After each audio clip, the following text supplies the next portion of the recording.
ఇప్పుడు మిమ్మల్ని రొటీన్ గా ఎవరైనా వచ్చి ఇది సక్సెస్ అయింది కదా మీకు ఎలా అనిపిస్తుంది అంటే ఆ క్షణంలో మీకు ఎలా అనిపిస్తుంది ఏం చెప్పాలనిపిస్తుంది? ఈ ప్రశ్న నాకు వర్తించింది.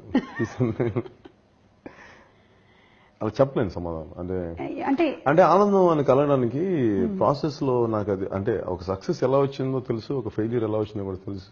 అవగాహన ఉన్నప్పుడు దాన్ని అంత ఆనందించినప్పుడు ఏం లేదు అక్కడ. అంటే సక్సెస్ రావడానికి కూడా ఎంతోమంది కష్టం తెలుస్తూ ఉంటుంది నాకు. ప్రతి ఎవ్రీ లేయర్ లో ఎంతమంది చేశారనేది. మేబీ యాక్టర్స్ కానీ మిగతా వాళ్ళందరూ కానీ ఫోర్ ఫ్రంట్ లో వాళ్ళు ఉండటం కాబట్టి అంటే మల్టిపుల్ లెవెల్స్ ఉంటుంది. నిజంగా మనం వెనక్కి చూసుకుంటే సక్సెస్ ని చాలా మంది పంచుకోవాల్సిన ఇది ఉంటుంది. అందుకని మన ఒక్కరిని కూర్చోబెట్టి ఇది నా వల్ల అనుకోవడానికి నాకు చాలా స్టూపిడ్ గా ఉంటుంది నా వరకు. పవన్ కళ్యాణ్ గారు యాజ్ అ పర్సన్ ఎలాగండి?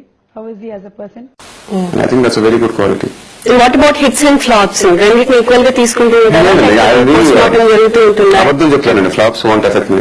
నేను సినిమా ఏమైనా ఆడకపోతే ఇంటి నుంచి బయటికి రాను. ఇప్పుడు ఎవరితో మాట్లాడను, చాలా అప్సెట్ అయిపోతాను. ఎందుకంటే I take it very personally.